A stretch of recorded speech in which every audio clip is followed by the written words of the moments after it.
तेग बहादुर सिमरिए कर नाम नित आवे ताए।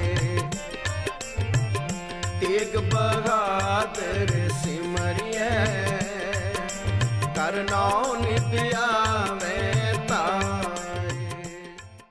ਸਤਨਾਮ ਧੰਨ ਵਾਹਿਗੁਰੂ ਜੀ।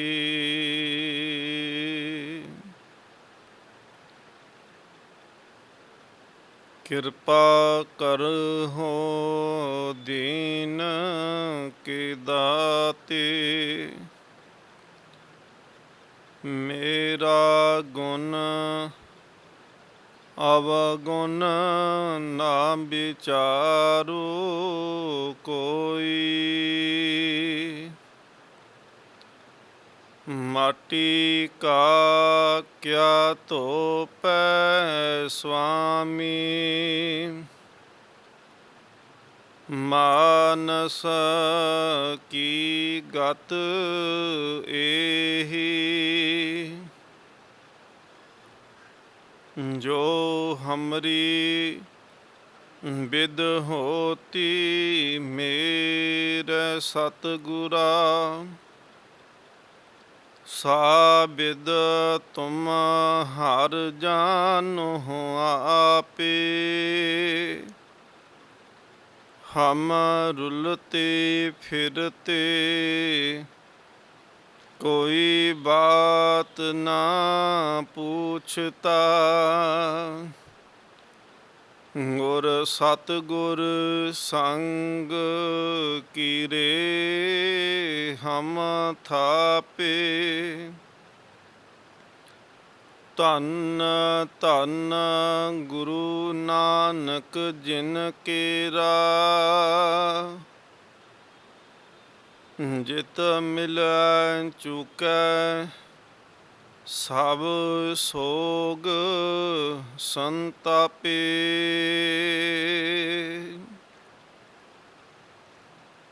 परम सन्मानयोग जुगो जुग अटल तख्त चवर छत्र दे मालिक सतगुरु श्री गुरु ਗ੍ਰੰਥ ਸਾਹਿਬ ਮਹਾਰਾਜ ਜੀ ਦੀ ਪਾਵਨ ਪਵਿੱਤਰ ਹਜ਼ੂਰੀ ਅੰਦਰ, ਦੇਸ਼ ਵਿਦੇਸ਼ ਦੇ ਅੰਦਰ ਧੰਨ ਸਤਿਗੁਰੂ ਸ਼੍ਰੀ ਗੁਰੂ ਤੇਗ ਬਹਾਦਰ ਮਹਾਰਾਜ ਜੀ ਦੇ ਪਾਵਨ ਪਵਿੱਤਰ 400 ਸਾਲਾ ਆਗਮਨ ਗੁਰਪੁਰਬ ਦੇ ਸੰਬੰਧ ਦੇ ਅੰਦਰ आप संगत गुरु का इतिहास, गुरु के जीवन नू श्रवण कर रहे हो। पिछले दीवान दे विच आप जी ने श्रवण कीता सी कि जिस वेले सतगुरु महाराज बाबा मक्खन शाह लुबाना दे होके दे नाल प्रगट होए, गुरु की अजमत नू सब ने मानिया। सतगुरु महाराज जी दे उपर धीर मल जिहड़ा सी उन्हें गोली भी चलाई। मक्खन शाह लुबाने ने धीर मल ते शीहे मसंद नूं उन्हां दियां मुश्कां बन करके सतगुरु महाराज जी दे दरबार दे विच हाज़र भी कीता।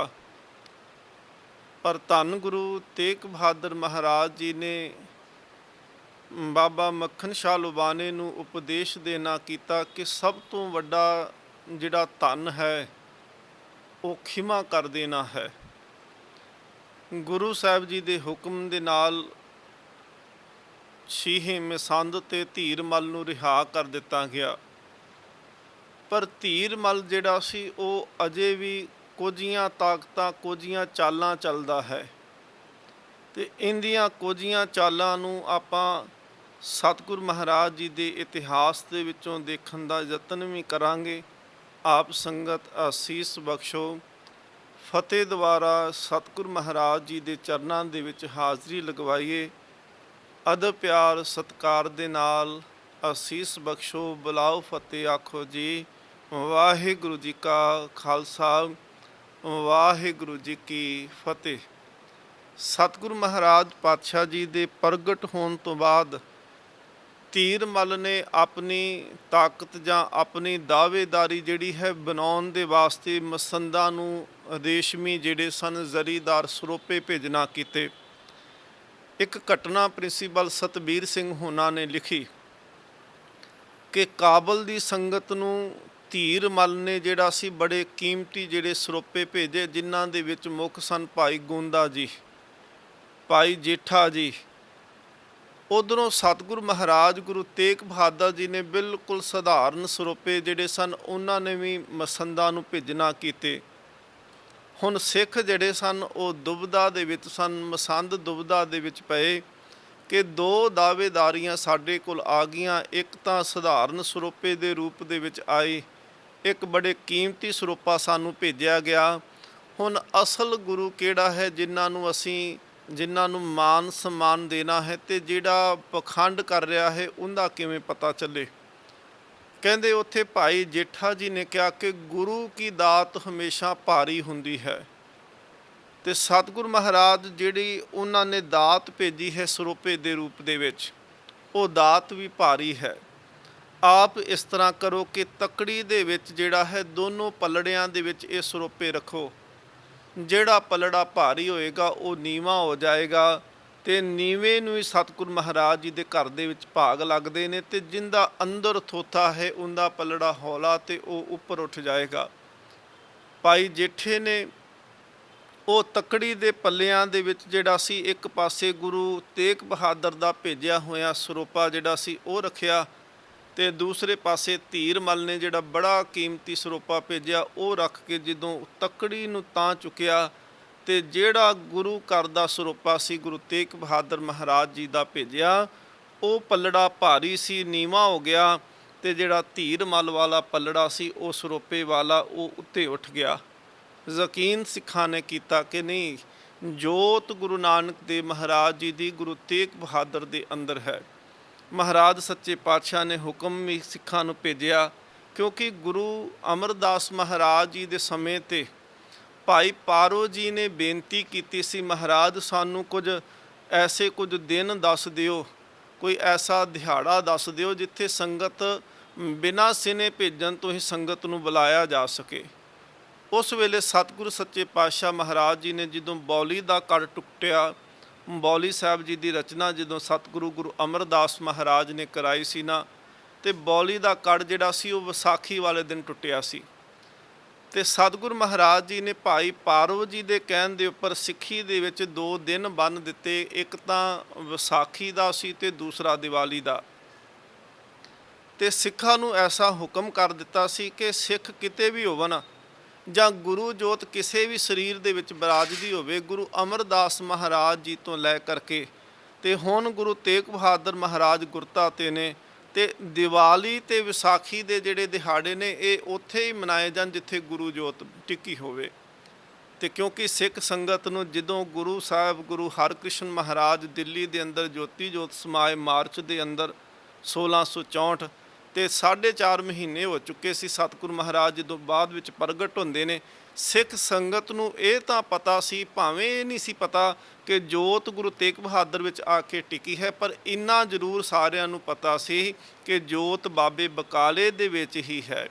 ਉਹ ਬਕਾਲੇ ਦੇ ਵਿੱਚ ਹੀ ਹਨ ਜਿਨ੍ਹਾਂ ਦੇ ਅੰਦਰ ਗੁਰੂ ਨਾਨਕ ਦੇਵ ਮਹਾਰਾਜ ਜੀ ਦੀ ਜੋਤ ਨੇ ਨਿਵਾਸ ਕੀਤਾ ਹੈ। ਸੰਗਤ ਨੂੰ ਸਤਿਗੁਰੂ ਮਹਾਰਾਜ ਨੇ ਸਿਨੇ ਭੇਜੇ। ਉੱਥੇ ਦੀਵਾਲੀ ਦਾ ਜਿਹੜਾ ਤਿਉਹਾਰ ਸੀ ਉਹ ਬਾਬੇ ਬਕਾਲੇ ਦੀ ਧਰਤੀ 'ਤੇ ਮਨਾਇਆ ਗਿਆ। ਸਤਿਗੁਰੂ ਗੁਰੂ ਤੇਗ ਬਹਾਦਰ ਸੱਚੇ ਪਾਤਸ਼ਾਹ ਮਹਾਰਾਜ ਜੀ ਨੇ ਇੱਕ ਤਾਂ ਦੇਖਿਆ ਕਿ ਇੱਥੇ ਕੋਲ ਜਿਹੜਾ ਧੀਰ ਮੱਲ ਹੈ, ਕਰਤਾਰਪੁਰ ਕੋਲ ਹੀ ਨਗਰ ਹੈ, ਤੇ ਉਹਦੀ ਈਰਖਾ ਹਮੇਸ਼ਾ ਬਣੀ ਰਹੇਗੀ। ਤੇ ਸਤਿਗੁਰੂ ਮਹਾਰਾਜ ਚਾਹੁੰਦੇ ਵੀ ਸੀ ਕਿ ਹੁਣ ਜੋਤ ਪ੍ਰਗਟ ਹੋਈ, ਸਿੱਖ ਸੰਗਤ ਚਾਹੁੰਦੀ ਹੈ ਕਿ ਵਿਚਰਿਆ ਜਾਵੇ ਤੇ ਸੰਗਤਾਂ ਦਾ ਉਧਾਰ ਕੀਤਾ ਜਾਵੇ। ਗੁਰੂ ਨਾਨਕ ਦੇਵ ਮਹਾਰਾਜ ਜੀ ਤੋਂ ਬਾਅਦ ਵਿੱਚ ਦੂਸਰੇ ਗੁਰੂ ਸਰੀਰ ਨੇ ਗੁਰੂ ਤੇਗ ਬਹਾਦਰ ਮਹਾਰਾਜ, ਜਿਨ੍ਹਾਂ ਨੇ ਸਭ ਤੋਂ ਵੱਡੇ ਪ੍ਰਚਾਰਕ ਦੌਰੇ ਕੀਤੇ ਨੇ। ਗੁਰੂ ਨਾਨਕ ਦੇਵ ਮਹਾਰਾਜ ਜੀ ਦੀਆਂ 4 ਉਦਾਸੀਆਂ ਅਸੀਂ ਜਾਣਦੇ ਹਾਂ ਕਿ ਮਹਾਰਾਜ ਨੇ ਹਰ ਇੱਕ ਧਾਰਮਿਕ ਅਸਥਾਨ ਤੱਕ ਪਹੁੰਚੇ, ਹਰ ਇੱਕ ਭੁੱਲੇ ਪਟਕੇ ਨੂੰ, ਕੁਰਾਹੇ ਪਏ ਨੂੰ ਰਾਹੇ ਪਾਉਣ ਦਾ ਯਤਨ ਕੀਤਾ। ਧਰਮ ਤੋਂ ਡਿੱਗੇ ਹੋਏ ਨੂੰ ਉਠਾਲ ਕਰਕੇ ਧਰਮ ਦੇ ਮਾਰਗ ਤੇ ਤੋਰਿਆ। ਭਾਵੇਂ ਉਹ ਸੱਜਣ ਠੱਗ ਸੀ, ਭਾਵੇਂ ਭੂਮੀਆਂ ਚੋਰ ਸੀ, ਕੋਈ ਵੀ ਐਸਾ ਆਇਆ ਜਿੰਦਾ ਜੀਵਨ ਬਿਲਕੁਲ ਨਿਵਾਨ ਵਾਲੇ ਪਾਸੇ ਜਾ ਚੁੱਕਿਆ ਸੀ, ਮਹਾਰਾਜ ਨੇ ਉਹਨਾਂ ਨੂੰ ਰਸਤੇ ਤੇ ਤੋਰਨ ਦਾ ਯਤਨ ਕੀਤਾ। ਸਿੱਧ ਜਿਹੜੇ ਸੀ ਉਹ ਪਰਬਤਾਂ ਦੇ ਵਿੱਚ ਛੁਪ ਬੈਠੇ ਸਨ ਔਰ ਉਹਨਾਂ ਨੇ ਕੇਵਲ ਆਪਣੇ ਆਪ ਨੂੰ ਦੁਨੀਆ ਤੋਂ ਵੱਖ ਕਰਕੇ ਸਮਝ ਲਿਆ ਕਿ ਸ਼ਾਇਦ ਇਹੀ ਧਰਮ ਹੈ। ਤੇ ਸਤਿਗੁਰੂ ਗੁਰੂ ਨਾਨਕ ਦੇਵ ਮਹਾਰਾਜ ਜੀ ਨੇ ਉਹਨਾਂ ਨੂੰ ਜਾ ਕੇ ਦੱਸਣਾ ਕੀਤਾ ਕਿ ਨਹੀਂ, ਧਰਮ ਕੱਲਾ ਪਹਾੜਾਂ ਤੇ ਬੈਠ ਕੇ ਨਹੀਂ ਕਮਾਇਆ ਜਾ ਸਕਦਾ, ਸਗਲ ਧਰਮ ਹੈ ਗ੍ਰਸਤ ਪ੍ਰਧਾਨ। ਭਾਈ ਗੁਰਦਾਸ ਸਾਹਿਬ ਜੀ ਦੇ ਬਚਨ ਨੇ ਕਿ ਸਾਰਿਆਂ ਤੋਂ ਵੱਡਾ ਧਰਮ ਮਹਾਰਾਜ ਕਹਿੰਦੇ ਨੇ ਗ੍ਰਸਤ ਹੈ। ਸਤਿਗੁਰ ਸੱਚੇ ਪਾਤਸ਼ਾਹ ਮਹਾਰਾਜ ਜੀ ਨੇ ਸਭ ਤੋਂ ਜ਼ਿਆਦਾ ਦੌਰੇ ਗੁਰੂ ਨਾਨਕ ਦੇਵ ਮਹਾਰਾਜ ਜੀ ਨੇ ਕੀਤੇ, ਤੇ ਉਸ ਤੋਂ ਬਾਅਦ ਵਿੱਚ ਸਭ ਤੋਂ ਵੱਡਾ ਪ੍ਰਚਾਰਕ ਦੌਰਾ ਜਿਹੜਾ ਹੈ ਉਹ ਗੁਰੂ ਤੇਗ ਬਹਾਦਰ ਮਹਾਰਾਜ ਨੌਵੇਂ ਸਤਿਗੁਰਾਂ ਨੇ ਕੀਤਾ। ਸਤਿਗੁਰ ਮਹਾਰਾਜ ਪਾਤਸ਼ਾਹ ਜੀ ਫਿਰ ਬਕਾਲੇ ਦੀ ਧਰਤੀ ਤੋਂ ਨੇੜੇ ਨਗਰ ਹੈ ਸਠਿਆਲਾ, ਉੱਥੇ ਜਾਂਦੇ ਆ। ਉੱਥੋਂ ਸਤਿਗੁਰ ਮਹਾਰਾਜ ਰਈਏ ਜਾਂਦੇ ਨੇ ਤੇ ਰਈਏ ਤੋਂ ਸਤਿਗੁਰ ਮਹਾਰਾਜ ਕਾਲੇਕੇ ਪੁੱਜਦੇ ਨੇ, ਤੇ ਇੱਥੇ ਕਾਲੇਕੇ ਦੇ ਪਿੰਡ ਦੇ ਅੰਦਰ ਹੀ ਸਤਿਗੁਰ ਮਹਾਰਾਜ ਨੇ ਇੱਕ ਬਾਲਕ ਨੂੰ ਦੇਖਿਆ ਜਿੰਦਾ ਨਾਮ ਸੀ ਨਾਰੂ। ਇਸ ਨਾਰੂ ਨਾਮ ਦੇ ਬਾਲਕ ਨੂੰ ਦੇਖਦੇ ਪਏ ਸੀ ਕਿ ਮਹਾਰਾਜ ਨੇ ਦੇਖਿਆ ਇਹ ਖੇਤਾਂ ਦੇ ਵਿੱਚ ਰਾਖੀ ਕਰਦਾ ਪਿਆ, ਪੰਛੀਆਂ ਨੂੰ ਉਡਾਉਂਦਾ ਪਿਆ ਹੈ। ਜਦੋਂ ਮਹਾਰਾਜ ਕੋਲ ਗਏ ਤੇ ਸਤਿਗੁਰ ਮਹਾਰਾਜ ਜੀ ਨੇ ਦੇਖਿਆ ਕਿ ਉਹ ਉਸੇ ਫਸਲ ਦੇ ਦਾਣੇ ਕੱਢ ਕੱਢ ਕੇ ਤੇ ਪੰਛੀਆਂ ਨੂੰ ਪਾਈ ਜਾਵੇ। ਮਹਾਰਾਜ ਨੇ ਪੁੱਛਿਆ, ਕਹਿਣ ਲੱਗੇ, ਪੁੱਤਰ ਨਾਰੂ, ਇੱਕ ਪਾਸੇ ਤੂੰ ਪੰਛੀਆਂ ਨੂੰ ਫਸਲ ਤੋਂ ਉਡਾਉਂਦਾ ਪਿਆ ਹੈ, ਰਾਖੀ ਕਰਦਾ ਪਿਆ ਹੈ, ਤੇ ਦੂਸਰੇ ਪਾਸੇ ਤੂੰ ਇਹਨਾਂ ਨੂੰ ਚੋਗਾ ਪਾਈ ਜਾ ਰਿਹਾ ਹੈ, ਦਾਣੇ ਪਾਉਂਦਾ ਹੈ, ਇਹਦਾ ਕਾਰਨ ਕੀ ਹੈ? ਹੱਥ ਜੋੜ ਕੇ ਕਹਿੰਦਾ, ਸੱਚੇ ਪਾਤਸ਼ਾਹ ਮਹਾਰਾਜ, ਇਹਨਾਂ ਜੀਵਾਂ ਨੂੰ, ਇਹਨਾਂ ਬੇਜਾਨਾਂ ਨੂੰ ਵੀ ਤੇ ਭੁੱਖ ਤੇ ਲੱਗਦੀ ਹੋਵੇਗੀ। ਸਤਿਗੁਰੂ ਸੱਚੇ ਪਾਤਸ਼ਾਹ ਮਹਾਰਾਜ, ਮੈਂ ਇਸ ਕਰਕੇ ਇਹਨਾਂ ਨੂੰ ਦਾਣਾ ਚੋਗਾ ਪਾਉਂਦਾ ਹਾਂ। ਸਤਿਗੁਰ ਮਹਾਰਾਜ ਜੀ ਦੇ ਨਾਲ ਹੀ ਫਿਰ ਇਹ ਬਾਰਕ ਜਿਹੜਾ ਸੀ ਇਹ ਰਿਹਾ। ਸਤਿਗੁਰ ਮਹਾਰਾਜ ਜੀ ਦੇ ਨਾਲ ਹੀ ਅਨੰਦਪੁਰ ਸਾਹਿਬ ਵੀ ਗਿਆ। ਇਹ ਹੀ ਬਾਰਕ ਸੀ ਜਿਹੜਾ ਇਤਿਹਾਸਕਾਰ ਕਹਿੰਦੇ ਨੇ ਕਿ ਦਿੱਲੀ ਤੱਕ ਸਤਿਗੁਰ ਮਹਾਰਾਜ ਜੀ ਦੇ ਨਾਲ ਗਿਆ ਜਦੋਂ ਸ਼ਹਾਦਤ ਦੇ ਸਮੇਂ ਤੇ। ਫਿਰ ਸਤਿਗੁਰ ਮਹਾਰਾਜ ਜੀ ਦੀ ਸ਼ਹਾਦਤ ਤੋਂ ਬਾਅਦ ਜਿਸ ਵੇਲੇ ਸਤਿਗੁਰ ਮਹਾਰਾਜ ਜੀ ਨੇ ਅੰਮ੍ਰਿਤ ਸੰਚਾਰ ਕੀਤਾ, ਇਹ ਬਾਰਕ ਨਾਰੂ ਨੇ ਅੰਮ੍ਰਿਤ ਛਕਿਆ ਤੇ ਨਾਹਰ ਸਿੰਘ ਬਣਿਆ। ਤੇ ਇਸ ਨਾਹਰ ਸਿੰਘ ਨੇ ਸਤਿਗੁਰ ਮਹਾਰਾਜ ਜੀ ਦੇ ਪਰਿਵਾਰ ਦੀ ਰਾਖੀ ਕਰਦਿਆਂ ਜ਼ਖਮੀ ਵੀ ਹੋਇਆ। ਫਿਰ ਤਲਵੰਡੀ ਸਾਬੋ ਵੀ ਆ ਕੇ ਗੁਰੂ ਗੋਬਿੰਦ ਸਿੰਘ ਮਹਾਰਾਜ ਨੂੰ ਮਿਲਿਆ। ਫਿਰ ਸਤਿਗੁਰ ਮਹਾਰਾਜ ਜੀ ਦੇ ਨਾਲ ਇਹਨੇ ਅਗਲੇਰੇ ਸਫਲ 'ਤੇ ਵੀ ਗਿਆ। ਸਤਿਗੁਰ ਸੱਚੇ ਪਾਤਸ਼ਾਹ ਮਹਾਰਾਜ ਫਿਰ ਇੱਥੋਂ ਕਾਲੇਕਿਆਂ ਤੋਂ ਚੱਲਦਿਆਂ ਹੋਇਆਂ ਨਵੰਬਰ ਦੇ ਮਹੀਨੇ ਮਹਾਰਾਜ 1664 ਨੂੰ ਅੰਮ੍ਰਿਤਸਰ ਦੀ ਧਰਤੀ 'ਤੇ ਪੁੱਜੇ। ਅੰਮ੍ਰਿਤਸਰ ਦੇ ਅੰਦਰ ਜਿਹੜੇ ਪਿਰਥੀ ਚੰਦ ਦਾ ਪਰਿਵਾਰ ਹੈ ਉਹਨਾਂ ਦਾ ਕਬਜ਼ਾ ਸੀ ਇਸ ਅਸਥਾਨ ਦੇ ਉੱਪਰ। ਪਿਰਥੀ ਚੰਦ ਦਾ ਪੁੱਤਰ ਹੈ ਮਿਹਰਵਾਨ, ਤੇ ਮਿਹਰਵਾਨ ਦਾ ਅੱਗੇ ਪੁੱਤਰ ਹੈ ਹਾਰਜੀ। ਹਾਰਜੀ ਮੀਨਾ ਕਰਕੇ ਇਹਨੂੰ ਅਸੀਂ ਯਾਦ ਕਰਦੇ ਹਾਂ, ਇਹਨਾਂ ਦਾ ਨਾਮ ਲੈਂਦੇ ਹਾਂ, ਕਿਉਂਕਿ ਮਹਾਰਾਜ ਨੇ ਜਾਂ ਅੰਮ੍ਰਿਤ ਜਦੋਂ ਅਸੀਂ ਛਕਦੇ ਹਾਂ ਤੇ ਮਰਿਆਦਾ ਸਾਨੂੰ ਦੱਸੀ ਜਾਂਦੀ ਹੈ ਕਿ ਮੀਨਿਆਂ ਦੇ ਨਾਲ, ਮਸੰਦਾਂ ਦੇ ਨਾਲ, ਧੀਰ ਮੱਲੀਆਂ, ਰਾਮ ਰਾਈਆਂ ਦੇ ਨਾਲ ਸਿੱਖ ਦਾ ਕੋਈ ਸੰਬੰਧ ਨਹੀਂ ਹੋਣਾ ਚਾਹੀਦਾ, ਰੋਟੀ ਬੇਟੀ ਦੀ ਸਾਂਝ ਨਹੀਂ ਹੋਣੀ ਚਾਹੀਦੀ। ਸਤਿਗੁਰ ਸੱਚੇ ਪਾਤਸ਼ਾਹ ਮਹਾਰਾਜ ਜੀ ਜਦੋਂ ਅੰਮ੍ਰਿਤਸਰ ਪੁੱਜੇ ਤੇ ਹਾਰਜੀ ਜਿਹੜਾ ਮੀਨਾ ਸੀ ਇਹ ਕੀ ਕਰਦਾ ਸੀ ਕਿ ਇਹਨੇ ਆਪਣੇ ਨਾਮ ਤੇ ਬਾਣੀ ਰਚਣੀ ਸ਼ੁਰੂ ਕੀਤੀ, ਤੇ ਕੁਝ ਰਬਾਬੀ ਜਿਹੜੇ ਇਹਨੇ ਰੱਖੇ ਹੋਏ ਸਨ ਹਰਿਮੰਦਰ ਸਾਹਿਬ ਦੇ ਅੰਦਰ, ਉਹਨਾਂ ਰਬਾਬੀਆਂ ਤੋਂ ਆਪਣੀ ਬਾਣੀ ਦਾ ਕੀਰਤਨ ਕਰਵਾਉਂਦਾ ਸੀ। ਸਿੱਖ ਜਿਹੜੇ ਸਨ ਉਹ ਬਹੁਤ ਦੁਖੀ ਸਨ ਇਹਦੇ ਤੋਂ, ਤੇ ਇਹ ਆਪਣੀ ਮਨ ਮਰਜ਼ੀਆਂ ਕਰਦਾ ਸੀ। ਇਹਨੇ ਕੁਝ ਮਸੰਦ ਵੀ ਆਪਣੇ ਰੱਖੇ ਹੋਏ ਸਨ ਜਿਹੜੇ ਲੋਕਾਂ ਤੋਂ ਕਾਰ ਭੇਟਾ ਇਕੱਠੀ ਕਰਦੇ। ਜਿਸ ਵੇਲੇ ਇਹਨਾਂ ਮਸੰਦਾਂ ਨੂੰ ਪਤਾ ਲੱਗਾ, ਹਾਰਜੀ ਮੀਨੇ ਨੂੰ ਪਤਾ ਲੱਗਿਆ, ਇਹਨਾਂ ਨੇ ਹਰਿਮੰਦਰ ਸਾਹਿਬ ਦੀ ਦਰਸ਼ਨੀ ਡਿਓੜੀ ਜਿਹੜੀ ਹੈ ਉਹਦੇ ਦਰਵਾਜ਼ੇ ਜਿਹੜੇ ਸੀ ਬੰਦ ਕਰਵਾ ਦਿੱਤੇ। ਸਤਿਗੁਰ ਮਹਾਰਾਜ ਜੀ ਦੇ ਨਾਲ ਬਹੁਤ ਸਾਰੀ ਸੰਗਤ ਸੀ। ਸਤਿਗੁਰ ਮਹਾਰਾਜ ਪਾਤਸ਼ਾਹ ਜੀ ਫਿਰ ਕੋਲ ਹੀ ਅਕਾਲ ਤਖਤ ਸਾਹਿਬ ਜੀ ਦੇ ਸੱਜੇ ਪਾਸੇ ਗੁਰਦੁਆਰਾ ਥੜਾ ਸਾਹਿਬ ਜਿੱਥੇ ਸੁਭਾਏਮਾਨ ਹੈ, ਮਹਾਰਾਜ ਜੀ ਇਸ ਅਕਾਲ ਤਖਤ ਸਾਹਿਬ ਦੇ ਬਰਾਬਰ ਇਸ ਥੜੇ ਦੇ ਉੱਤੇ ਜਾ ਕੇ ਬਿਰਾਜੇ, ਤੇ ਇੱਥੇ ਹੀ ਮਹਾਰਾਜ ਨੇ ਦੀਵਾਨ ਲਗਾਇਆ। ਸਤਿਗੁਰੂ ਗੁਰੂ ਤੇਗ ਬਹਾਦਰ ਮਹਾਰਾਜ ਜੀ ਨੇ ਇੱਥੇ ਹੀ ਸੰਗਤ ਦੇ ਨਾਲ ਜਿਹੜਾ ਸੀ ਅੰਮ੍ਰਿਤ ਸਰੋਵਰ 'ਚ ਇਸ਼ਨਾਨ ਕੀਤਾ, ਤੇ ਮਹਾਰਾਜ ਇੱਥੋਂ ਫਿਰ ਅੰਮ੍ਰਿਤਸਰ ਤੋਂ ਚੱਲਦਿਆਂ ਹੋਇਆਂ ਹਰਿਮੰਦਰ ਸਾਹਿਬ ਤੋਂ ਮਹਾਰਾਜ ਚੱਲੇ। ਹਾਰਜੀ ਮੀਨਾ ਜਿਹੜਾ ਸੀ ਉਹਨੇ ਦੂਰੀ ਸਿਆਸਤ ਵੀ ਖੇਡੀ। ਇੱਕ ਪਾਸੇ ਮਸੰਦਾਂ ਤੋਂ ਦਰਵਾਜ਼ੇ ਬੰਦ ਕਰਾਏ ਤੇ ਦੂਸਰੇ ਪਾਸੇ ਚਾਬੀਆਂ ਲੈ ਕੇ ਕਹਿੰਦਾ ਮਹਾਰਾਜ ਇਹ ਮਸੰਦ ਕਿਸੇ ਦੇ ਕਹਿਣੇ ਤੇ ਨਹੀਂ ਚੱਲਦੇ, ਮਹਾਰਾਜ ਆਹ ਚਾਬੀਆਂ ਤੁਸੀਂ ਲਓ ਤੇ ਤੁਸੀਂ ਦਰਵਾਜ਼ੇ ਖੋਲ੍ਹ ਕੇ ਜਾ ਸਕਦੇ ਹੋ। ਪਰ ਮਹਾਰਾਜ ਫਿਰ ਹਰਿਮੰਦਰ ਸਾਹਿਬ ਨਹੀਂ ਜਾਂਦੇ। ਸਤਿਗੁਰ ਮਹਾਰਾਜ ਇੱਥੋਂ ਫਿਰ ਪਿੰਡ ਵੱਲੇ 'ਚ ਚਲੇ ਜਾਂਦੇ ਹਨ। ਵੱਲੇ ਪਿੰਡ ਤੋਂ ਰਸਤੇ ਵਿੱਚ ਵੀ ਇੱਕ ਪੜਾਅ ਸਤਿਗੁਰ ਮਹਾਰਾਜ ਨੇ ਕੀਤਾ, ਉੱਥੇ ਗੁਰਦੁਆਰਾ ਦਮਦਮਾ ਸਾਹਿਬ ਹੈ। ਉਸ ਤੋਂ ਬਾਅਦ ਵਿੱਚ ਸਤਿਗੁਰ ਮਹਾਰਾਜ ਵੱਲੇ ਜਾਂਦੇ ਨੇ ਤੇ ਜਿੱਥੇ ਅੱਜ ਅਸਥਾਨ ਹੈ ਗੁਰਦੁਆਰਾ ਕੋਠਾ ਸਾਹਿਬ, ਇਹ ਘਰ ਹੈ ਮਾਤਾ ਮਾਈ ਹਰਹਾਂ ਦਾ। ਇਸ ਘਰ ਦੇ ਵਿੱਚ ਸਤਿਗੁਰ ਮਹਾਰਾਜ ਜੀ ਨੇ ਜਾ ਕੇ ਜਿਹੜਾ ਸੀ ਇਹ ਟਿਕਾਣਾ ਕੀਤਾ। 3 ਦਿਨ ਸਤਿਗੁਰ ਮਹਾਰਾਜ ਵੱਲੇ ਦੇ ਵਿੱਚ ਰਹੇ। ਮਾਈਆਂ ਨੂੰ ਜਿਸ ਵੇਲੇ ਪਤਾ ਲੱਗਿਆ, ਮਾਈਆਂ ਨੇ ਆ ਕਰਕੇ ਸਤਿਗੁਰ ਮਹਾਰਾਜ ਜੀ ਦੇ ਚਰਨ ਪਰਸੇ, ਦਰਸ਼ਨ ਕੀਤੇ। ਬਹੁਤ ਸਾਰੀ ਸੇਵਾ ਜਿਹੜਾ ਸੀ ਗੁਰੂ ਤੇਗ ਬਹਾਦਰ ਮਹਾਰਾਜ ਜੀ ਦੀ ਕਰਨਾ ਕੀਤੀ। ਸਤਿਗੁਰ ਮਹਾਰਾਜ ਪਾਤਸ਼ਾਹ ਜੀ ਦੇ ਜਾਣ ਤੋਂ ਬਾਅਦ ਵਿੱਚ ਬਾਬਾ ਮੱਖਣ ਸ਼ਾਹ ਲੁਬਾਣਾ ਤੇ ਕੁਝ ਸੰਗਤ ਜਿਹੜੀ ਸੀ ਉਹਨਾਂ ਨੇ ਅੰਦਰ ਹਰਿਮੰਦਰ 'ਚ ਜਾ ਕੇ ਦਰਸ਼ਨ ਕੀਤੇ ਤੇ ਜਿਨ੍ਹਾਂ ਨੇ ਬੂਹੇ ਬੰਦ ਕੀਤੇ ਸੀ, ਬਾਬਾ ਮੱਖਣ ਸ਼ਾਹ ਜੀ ਨੇ ਉਹਨਾਂ ਨੂੰ ਲਾਹਨਤਾਂ ਵੀ ਪਾਈਆਂ ਕਿ ਸੱਚੀ ਜੋਤ ਗੁਰੂ ਨਾਨਕ ਦੇਵ ਮਹਾਰਾਜ ਸੱਚੇ ਪਾਤਸ਼ਾਹ ਜੀ ਦੀ ਜੋਤ ਜਿਨ੍ਹਾਂ ਦੇ ਅੰਦਰ ਟਿੱਕੀ ਹੈ ਉਹ ਸਾਖਸ਼ਾਤ ਰੂਪ ਦੇ ਵਿੱਚ ਚੱਲ ਕੇ ਆਏ ਨੇ ਤੇ ਤੁਸੀਂ ਬੂਹੇ ਬੰਦ ਕਰਕੇ ਆਪਣੇ ਕਰਮਾਂ ਨੂੰ ਜਿਹੜੀ ਸੀ ਉਹ ਸੱਟ ਮਾਰ ਲਈ। ਇਹ ਇਵੇਂ ਕੀਤਾ ਜਿਵੇਂ ਪਾਏ ਕੁਹਾੜਾ ਮਾਰਿਆ ਗਾਫਲ ਆਪਣੇ ਹਾਥ, ਤੁਸੀਂ ਆਪਣੇ ਪੈਰਾਂ ਦੇ ਉੱਤੇ ਆਪ ਕੁਹਾੜਾ ਮਾਰਿਆ ਹੈ। ਪਛਤਾਵਾ ਕਰਦਿਆਂ ਹੋਇਆਂ ਇਹ ਮਸੰਦ ਜਿਹੜੇ ਸੀ ਇਹ ਵੀ ਫਿਰ ਵੱਲੇ ਪਹੁੰਚੇ ਤੇ ਸਤਿਗੁਰ ਮਹਾਰਾਜ ਜੀ ਨੇ ਫਿਰ ਬਚਨ ਕਹੇ ਸੀ, ਨਹਿ ਮਸੰਦ ਤੁਮ ਅੰਮ੍ਰਿਤ ਸਰੀਏ ਤ੍ਰਿਸ਼ਨਾ ਅਗਨ ਤੇ ਅੰਤਰ ਸੜੀਏ।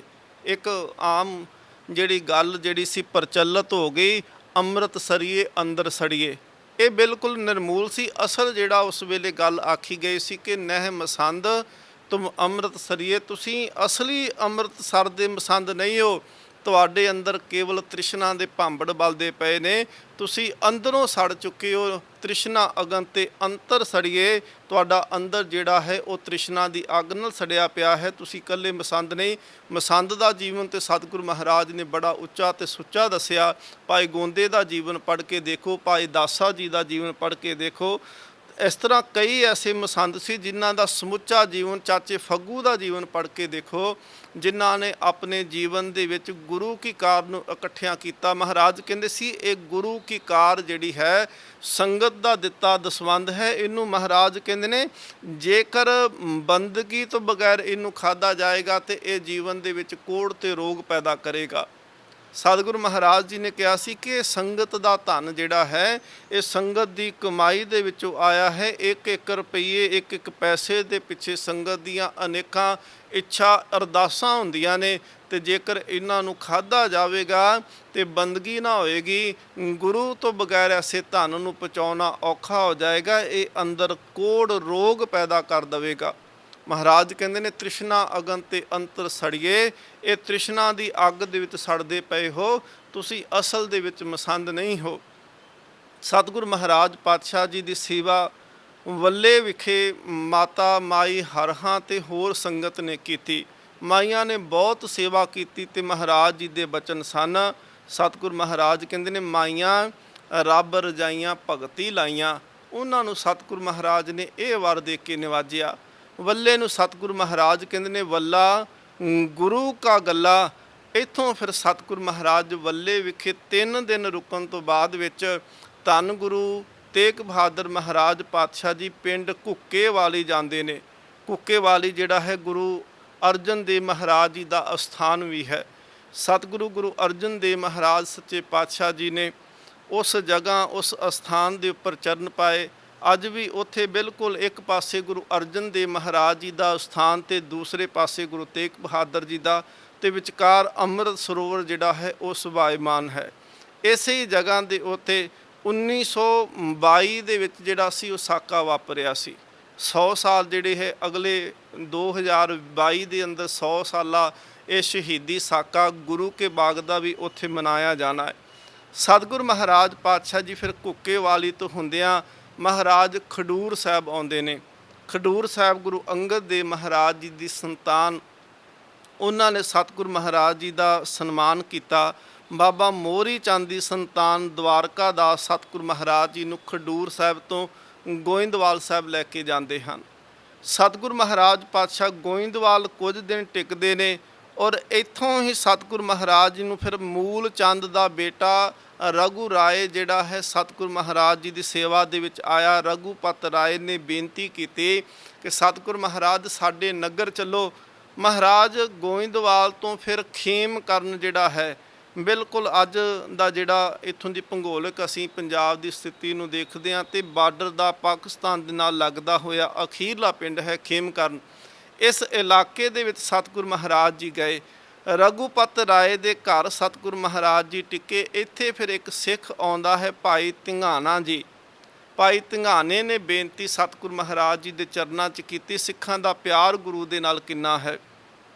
ਇਤਿਹਾਸ ਦੇ ਵਿੱਚ ਇੱਕ ਘਟਨਾ ਹੈ ਕਿ ਗੁਰੂ ਹਰਿ ਰਾਏ ਸਾਹਿਬ ਸੱਚੇ ਪਾਤਸ਼ਾਹ ਮਹਾਰਾਜ ਜਿਸ ਵੇਲੇ ਜੋਤੀ ਜੋਤ ਸਮਾਏ ਸੀ ਕੀਰਤਪੁਰ ਸਾਹਿਬ ਦੀ ਧਰਤੀ ਦੇ ਉੱਪਰ, ਕਹਿੰਦੇ ਅਸਮਾਨ ਦਾ ਜਿਹੜਾ ਰੰਗ ਸੀ ਨਾ ਉਸ ਵੇਲੇ ਗੁਲਾਬੀ ਹੋ ਚੁੱਕਿਆ ਸੀ।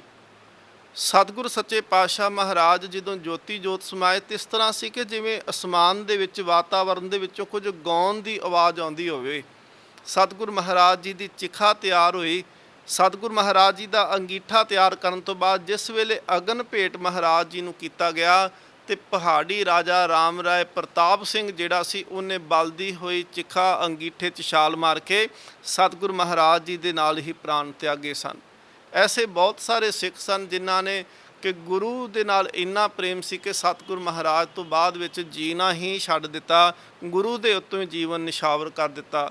ਸਤਿਗੁਰੂ ਜੀ ਦੀ ਬਾਣੀ ਦੇ ਬਚਨ ਹਨ, ਜਿਸ ਪਿਆਰੇ ਸਿਓ ਨੇ ਹੋ ਤਿਸ ਅੱਗੇ ਮਰ ਚੱਲੀਏ, ਕਿ ਜਿੰਦੇ ਨਾਲ ਪਿਆਰ ਹੋਵੇ ਉਹਦੇ ਤੋਂ ਪਹਿਲਾਂ ਸੰਸਾਰ ਤੋਂ ਚਲੇ ਜਾਈਏ। ਸਤਿਗੁਰੂ ਗੁਰੂ ਤੇਗ ਬਹਾਦਰ ਮਹਾਰਾਜ ਜੀ ਨੂੰ ਭਾਈ ਧੰਗਾਣੇ ਨੇ ਬੇਨਤੀ ਕੀਤੀ, ਸੱਚੇ ਪਾਤਸ਼ਾਹ ਮਹਾਰਾਜ ਮੇਰੀ ਆਪ ਜੀ ਦੇ ਚਰਨਾਂ 'ਚ ਇੱਕ ਹੀ ਬੇਨਤੀ ਹੈ, ਸਤਿਗੁਰੂ ਸੱਚੇ ਪਾਤਸ਼ਾਹ ਜੀ ਆਪ ਕਿਰਪਾ ਕਰੋ, ਮੈਂ ਉਸ ਦਿਨ ਦੁਨੀਆ ਤੋਂ ਚਲੇ ਜਾਵਾਂ, ਭਾਵ ਕਿ ਉਸ ਦਿਨ ਮੈਂ ਸਰੀਰ ਨੂੰ ਤਿਆਗ ਦੇਵਾਂ ਜਿੱਦਣ ਆਪ ਜੀ ਇਸ ਸੰਸਾਰ ਤੋਂ ਜਾਣਾ ਹੋਵੇ। ਗੁਰੂ ਤੇਗ ਬਹਾਦਰ ਮਹਾਰਾਜ ਜੀ ਨੇ ਉਹਦੀ ਇੱਛਾ ਨੂੰ ਪੂਰਿਆ ਕੀਤਾ ਔਰ ਮਹਾਰਾਜ ਨੇ ਇਹ ਵੀ ਕਿਹਾ ਸੀ, ਬਿਲਕੁਲ ਭਾਈ ਧੰਗਾਣਾ ਇਸੇ ਤਰ੍ਹਾਂ ਹੋਵੇਗਾ, ਜਿੱਦਣ ਅਸੀਂ ਸਰੀਰ ਛੱਡਾਂਗੇ ਉਸੇ ਦਿਨ ਤੁਸੀਂ ਵੀ ਸੰਸਾਰ ਤੋਂ ਜਾਵੋਗੇ। ਇਤਿਹਾਸ ਕਹਿੰਦਾ ਹੈ ਕਿ ਸਤਿਗੁਰੂ ਮਹਾਰਾਜ ਜੀ ਜਦੋਂ ਸ਼ਹੀਦੀ ਦਿੰਦੇ ਨੇ ਦਿੱਲੀ ਦੇ ਅੰਦਰ 1675 ਦੇ ਅੰਦਰ, ਉਸੇ ਹੀ ਦਿਨ ਭਾਈ ਧੰਗਾਣੇ ਨੇ ਜਿਹੜਾ ਸੀ ਸਰੀਰ ਛੱਡਿਆ ਸੀ। ਫਿਰ ਸਤਿਗੁਰੂ ਸੱਚੇ ਪਾਤਸ਼ਾਹ ਮਹਾਰਾਜ ਇੱਥੋਂ ਖੇਮ ਕਰਨ ਤੋਂ ਚੱਲਦਿਆਂ ਹੋਇਆਂ ਪੱਟੀ ਸਰਹਾਲੀ ਤੋਂ ਸਤਿਗੁਰੂ ਮਹਾਰਾਜ ਪਾਤਸ਼ਾਹ ਜੀ ਚੋਲੇ ਨਗਰ ਦੇ ਵਿੱਚ ਜਾਂਦੇ ਨੇ। ਇਸੇ ਅਸਥਾਨ ਤੇ ਗੁਰੂ ਨਾਨਕ ਦੇਵ ਮਹਾਰਾਜ ਜੀ ਨੇ ਆਪਣਾ ਚੋਲਾ ਉਤਾਰਿਆ ਸੀ ਉਦਾਸੀਆਂ ਦਾ। ਸਤਿਗੁਰੂ ਮਹਾਰਾਜ ਪਾਤਸ਼ਾਹ ਗੁਰੂ ਤੇਗ ਬਹਾਦਰ ਜੀ ਭਾਈ ਹੀਰਾ ਬਾਡੀ ਦੇ ਘਰ ਜਾ ਕੇ ਬਿਰਾਜੇ। ਫਿਰ ਸਤਿਗੁਰੂ ਮਹਾਰਾਜ ਜੀ ਇਸ ਚੋਲੇ ਨਗਰ ਤੋਂ ਗੋਇੰਦਵਾਲ ਸਾਹਿਬ ਜਾਂਦੇ ਨੇ ਤੇ ਗੋਇੰਦਵਾਲ ਸਤਿਗੁਰੂ ਮਹਾਰਾਜ ਕੁਝ ਦਿਨ ਰੁਕਣ ਤੋਂ ਬਾਅਦ ਸਤਿਗੁਰੂ ਸੱਚੇ ਪਾਤਸ਼ਾਹ ਮਹਾਰਾਜ ਜਿਹੜਾ ਸੀ ਇੱਥੋਂ ਫਿਰ ਸੁਲਤਾਨਪੁਰ ਲੋਧੀ ਗਏ। ਸੁਲਤਾਨਪੁਰ ਲੋਧੀ ਦੀ ਉਹ ਪਾਵਨ ਧਰਤੀ ਹੈ ਜਿੱਥੇ ਗੁਰੂ ਨਾਨਕ ਦੇਵ ਮਹਾਰਾਜ ਜੀ ਨੇ ਕਿਰਤ ਵੀ ਕੀਤੀ। ਸੁਲਤਾਨਪੁਰ ਲੋਧੀ ਦੀ ਉਹ ਪਾਵਨ ਧਰਤੀ ਹੈ ਜਿੱਥੇ ਸਤਿਗੁਰੂ ਮਹਾਰਾਜ ਪਾਤਸ਼ਾਹ ਜੀ ਦੇ ਆਨੰਦ ਕਾਰਜ ਹੋਏ। ਬਰਾਤ ਗ੍ਰਸਤ ਵੀ ਸਤਿਗੁਰੂ ਮਹਾਰਾਜ ਜੀ ਦਾ ਉੱਥੋਂ ਆਰੰਭ ਹੋਇਆ।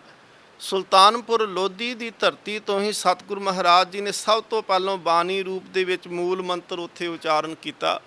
ਇਸੇ ਹੀ ਧਰਤੀ ਤੋਂ ਸੁਲਤਾਨਪੁਰ ਲੋਧੀ ਦੀ ਧਰਤੀ ਤੋਂ ਗੁਰੂ ਨਾਨਕ ਦੇਵ ਸੱਚੇ ਪਾਤਸ਼ਾਹ ਮਹਾਰਾਜ ਜੀ ਨੇ 4 ਉਦਾਸੀਆਂ ਜਿਹੜੀਆਂ ਸੀ ਉਹਨਾਂ ਦੀ ਆਰੰਭਤਾ ਕੀਤੀ। ਪਹਿਲੀ ਉਦਾਸੀ ਜਿਹੜੀ ਸੀ ਉਹ ਸੁਲਤਾਨਪੁਰ ਲੋਧੀ ਦੀ ਧਰਤੀ ਤੋਂ ਗੁਰੂ ਨਾਨਕ ਦੇਵ ਸੱਚੇ ਪਾਤਸ਼ਾਹ ਮਹਾਰਾਜ ਜੀ ਨੇ ਆਰੰਭ ਕੀਤੀ। ਇੱਥੇ ਹੀ ਸਤਿਗੁਰੂ ਮਹਾਰਾਜ ਜੀ ਨੇ 13 ਵੀ ਤੋਲਿਆ, ਵੇਈ ਦੇ ਵਿੱਚ ਇਸ਼ਨਾਨ ਕਰਨਾ, ਮੂਲ ਮੰਤਰ ਦਾ ਉਚਾਰਨ ਕੀਤਾ। ਜਿਹੜਾ ਉੱਥੋਂ ਦਾ ਨਵਾਬ ਦੌਲਤ ਖਾਂ ਸੀ ਉਹਨੂੰ ਸੱਚੀ ਸੰਗਤ ਕਰਨ ਦਾ ਉਪਦੇਸ਼ ਦਿੱਤਾ। ਸਤਿਗੁਰੂ ਮਹਾਰਾਜ ਪਾਤਸ਼ਾਹ ਜੀ ਦੀ ਸ਼ਰਨ ਵਿੱਚ ਇੱਥੇ ਹੀ ਭਾਈ ਮਨਸੁਖ ਵਰਗੇ ਵੀ ਆਏ। ਇੱਥੇ ਹੀ ਸਤਿਗੁਰੂ ਮਹਾਰਾਜ ਜੀ ਨੇ ਅਨੇਕਾਂ ਜੀਵਾਂ ਦਾ ਉਧਾਰ ਕੀਤਾ ਤੇ ਧੰਨ ਗੁਰੂ ਨਾਨਕ ਦੇਵ ਮਹਾਰਾਜ ਜੀ ਨੇ ਇੱਥੇ ਹੀ ਸੱਚ ਧਰਮ ਸੱਚ ਕਿਰਤ ਦਾ ਉਪਦੇਸ਼ ਦਿੰਦਿਆਂ ਮਹਾਰਾਜ ਜੀ ਦੇ ਗ੍ਰਸਤ ਜੀਵਨ ਦੀ ਪ੍ਰਾਰੰਭਤਾ ਵੀ ਇੱਥੇ ਹੈ। ਤੇ ਦੋਨੋਂ ਸਾਹਿਬਜ਼ਾਦੇ ਬਾਬਾ ਸ੍ਰੀ ਚੰਦ ਤੇ ਬਾਬਾ ਲਖਮੀ ਦਾਸ ਦਾ ਵੀ ਜਿਹੜਾ ਜਨਮ ਅਸਥਾਨ ਹੈ ਉਹ ਸੁਲਤਾਨਪੁਰ ਲੋਧੀ ਦੀ ਪਾਵਨ ਧਰਤੀ ਤੇ ਹੈ। ਇੱਥੋਂ ਤੱਕ ਇਤਿਹਾਸ ਦੀ ਅੱਜ ਸੰਪੂਰਨਤਾ ਹੈ। ਬਾਕੀ ਦੀਆਂ ਵਿਚਾਰਾਂ ਅਗਲੇ ਦੀਵਾਨ ਦੇ ਵਿੱਚ ਬੁਲਾਓ ਫਤਿਹ ਆਖੋ ਜੀ। ਵਾਹਿਗੁਰੂ ਜੀ ਕਾ ਖਾਲਸਾ ਵਾਹਿਗੁਰੂ ਜੀ ਕੀ ਫਤਿਹ। ਤੇਗ ਬਹਾਦਰ ਸਿਮਰਿਐ ਕਰ ਨਾਉ ਨਿਤ ਆਵੇ ਤਾਏ। ਤੇਗ ਬਹਾਦਰ ਸਿਮਰਿਐ ਕਰ ਨਾਉ ਨਿਤ ਆਵੇ